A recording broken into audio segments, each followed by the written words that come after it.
জুলাই অভ্যুত্থানের এক বছর পরেও নারীর প্রতি দৃষ্টিভঙ্গি বদলায়নি, এমনটাই মনে করছেন আন্দোলনে নেতৃত্ব দানকারী ও অংশগ্রহণকারী নারীরা। মতামত ও মেধার মূল্যায়ন না দিয়ে নারীদের প্রতীকী করে রাখা হয়েছে বলেও মনে করেন তারা। সোমবার সন্ধ্যায় কেন্দ্রীয় শহীদ মিনারে জুলাই উইমেন্স ডে শিরোনামের এক বিশেষ আয়োজনে এসব অভিযোগ করেন আন্দোলনে অংশগ্রহণকারীরা। আয়োজনে গান, চলচ্চিত্র, স্মৃতিচারণা ও ড্রোন শোর মাধ্যমে জুলাই গণ অভ্যুত্থানকে স্মরণ করা হয়। বিস্তারিত সুমন তানভীরের প্রতিবেদনে। জুলাই অভ্যুত্থানে নারীদের ভূমিকা স্মরণে কেন্দ্রীয় শহীদ মিনারে বিশেষ আয়োজনের ড্রোনচিত্র প্রদর্শন এটি।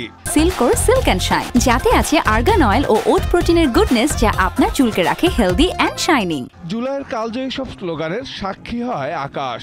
প্রদর্শনীর মাধ্যমে তুলে ধরা হয় জুলাই অভ্যুত্থানের শক্তি।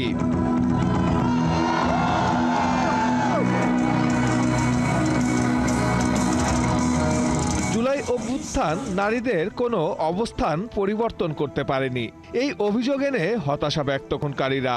সংস্কৃতি মন্ত্রণালয়ের আয়োজনে ও বাংলাদেশ শিল্পকলা একাডেমির ব্যবস্থাপনায় অনুষ্ঠানে জুলাই পূর্ববর্তী সময়ে স্বৈরাচার সরকারের নানা অপকর্ম তুলে ধরা হয়।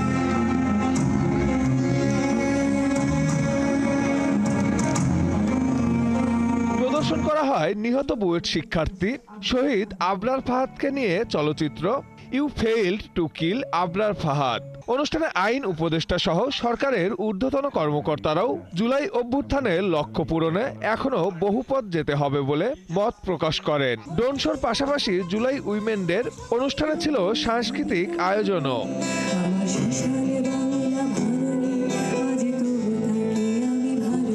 সুমন তানভীর, ৭১, ঢাকা।